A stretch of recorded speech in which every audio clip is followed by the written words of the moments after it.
رسالت پر بھی عقیدہ رکھتا ہے، امامت پر بھی عقیدہ رکھتا ہے، قیامت پر بھی عقیدہ رکھتا ہے. اور یہ جتنے ہیں سب علماء نے حیدر کردار ہے. میں ایک بات آپ کے سامنے عرض کروں اور مسائل پر آ جاتا ہوں. آخری بات سنیں، یہودی کسی کے نہیں ہے. آپ پوری تعلیم کی اٹھا کے دیکھیں، تاکہ اگر میں ہسٹری بیان کروں تو گھنٹہ چلا جائے گا، لیکن نہیں، 5 سے 7 منٹ یہ بات سنیں تو مسائل پر آتا ہوں. یہودی کسی کے نہیں، یہ کسی کے دوست ہو ہی نہیں سکتے. آج اپنے ہندوستان میں کچھ لوگ جو ہے موافق ہیں ان کے، اور ان کو بھی نہیں پتا ہے کہ یہ ان کے بھی نہیں.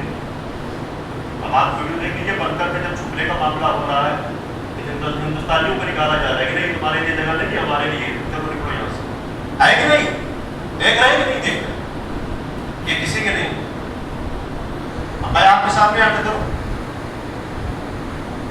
جب 1948 میں، یا اس سے پہلے کی بات ہے کہ ہٹلر نے جب مارا ہے ان لوگوں کو، بہت زیادہ مارا ہے یہودیوں کو، تو اسی زمانے میں اس نے کچھ روسی قیدیوں کو بھی قید کر کے رکھا تھا.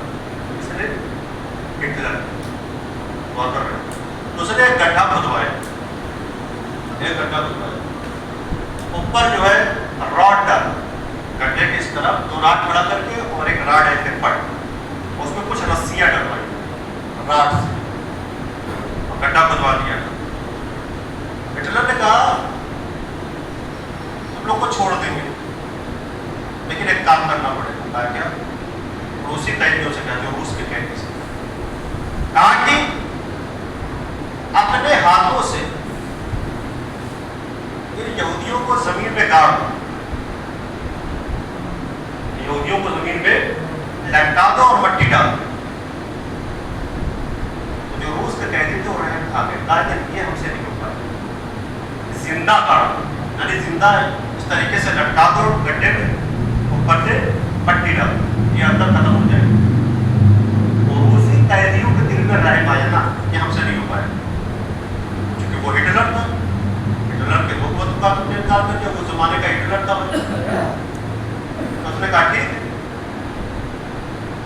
یہ نہیں کرو گے تو کوئی اور کرے گا، تم نہیں کرو گے یہ کام کوئی اور یہ کام کرے گا. پھر اس نے یہودیوں سے کہا، پہلے کس سے کہا تھا؟ روسیوں سے کہا تھا. اس کے لیے یہودیوں کے لیے. جب نے کہا کہ روسی نہیں کرے گا تو تاکہ کہ یہ بات یہ یہودی کرے. تو جو یہودی قیدی تھے ان سے کہا کہ تم یہ کام کرو، تم روس کے قیدیوں کو اس طریقے سے زمین میں لٹکا کے مٹی ڈال دو، زندہ یہ اندر مر جائے گا. یہودیوں نے کہا ہاں کریں گے ہم. ایک بات سے آپ سمجھیے گا، ہم کریں گے. لٹکا دیا روسی قیدیوں کو، اس نے یہودی کو قیدیوں اسی جیل میں. ہٹلر نے فوراً نکلوایا تھوڑی دیر کے بعد، اور پھر یہودی قیدیوں کو اندر ڈالا اور اوپر سے مٹی ڈالا. روسی قیدیوں سے کہا اب سمجھ میں آیا کہ میں ان کو کیوں مار رہا ہوں. تمہارے دل میں ان کے لیے ذرا سا رحم آیا کہ ہم نہیں کر سکتے، لیکن ان کے دل میں ذرا بھی رحم نہیں آیا. آج دیکھ لیجئے کہ دنیا کہہ رہی ہے کہ وہ سویلین پہ ہو رہا ہے، سویلین پہ حملہ ہو رہا ہے، ایران سویلین پہ حملہ کر رہا ہے. اما اس وقت سویلین نہیں دکھ رہے تھے جب غازہ میں بچوں کو مارا جا رہا تھا، ہاسپٹل ان کا تباہ کیا جا رہا، ان کا اسکول تباہ کیا جا رہا تھا، ان کی کھیلنے کی جگہ پلے گراؤنڈ کو تباہ کیا جا رہا تھا. تب کسی کو سویلین نہیں دکھ رہا تھا.